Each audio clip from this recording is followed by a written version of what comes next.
Your topic today, sir, Daniel and Joseph, Dream Team. What's that about? It's about the subject of dreams. I think we need to look at that a little bit and see what the Bible says about dreams.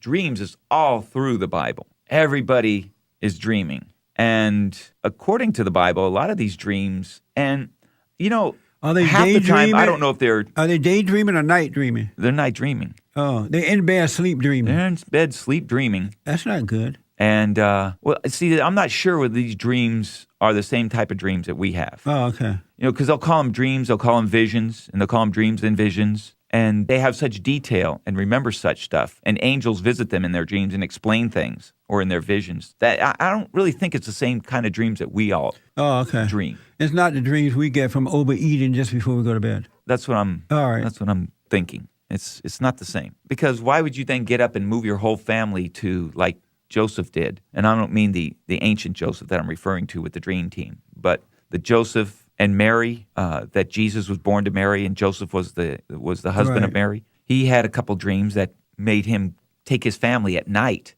and flee into Egypt. So that had to be a much more powerful dream than just one that, we have that we can't hardly remember half of it, when we get up. Some dreams are more vivid. Depends on what we eat at night before we go to bed, I guess. And that's interesting that food does do that to dreams. But the dreams that I'm talking about are these dreams that, like with Joseph in Genesis, around chapter 37, Joseph was a favored son of his father Israel, and Israel was called Israel because God changed his name, thank you, from Jacob. So he was a favored son, it says, because Jacob had him in his old age. Jacob called Israel, had him in his old age, and so he loved this son. And so much so that he had a robe of many colors put on his body. And Joseph just had the issue of having other brothers who were kind of jealous of their father's love. And they didn't like Joseph because of their father, of him being his father's, apple of his father's eye, his favorite. Then Joseph has to complicate this with his dream. And Joseph had a dream that they were all out in the field putting together wheat stalks.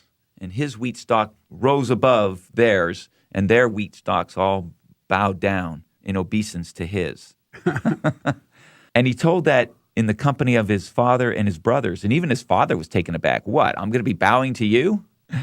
The difference is his sons took it to heart where they hated him for it. His father just kind of kept it away like, wonder what this could mean. Because a young lad, the guy was only 17, 16 at the time. The sons took it personally. They became jealous. The other brothers of Joseph took it personally. But the dad wondered about it. Now, they already had a hatred toward him anyway. And now they're going to be bowing down to him. He's already their father's favorite. And now he was God's favorite. Because that's what that means, when you're rising above. And Joseph had this dream vision that he had no power over. He didn't, that's one thing that we don't feel guilty about, most of us, is the dreams that we have.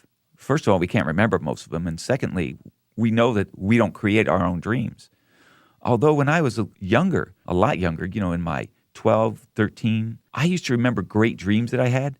And then the next night, I would want to go back into that dream. It was so good. Right. And I hoped for that. And some of the time, I could actually go back into that dream. Do you think that we are not having dreams? I don't think that was a good thing. The way that Joseph and others did because we're more corrupt than they were? I think so. That's because of sin? That was my point with the honesty in the beginning, that we shouldn't get too much into the meaning of our dreams and our dreams, what they're telling us, and we're waiting for a sign from God, and we're not even taking care of the basic little honesties of our life. And so Joseph had this dream about what? That he would be Lord over his brothers and his father. He went to bed one night, went to sleep, and had this dream. Yes.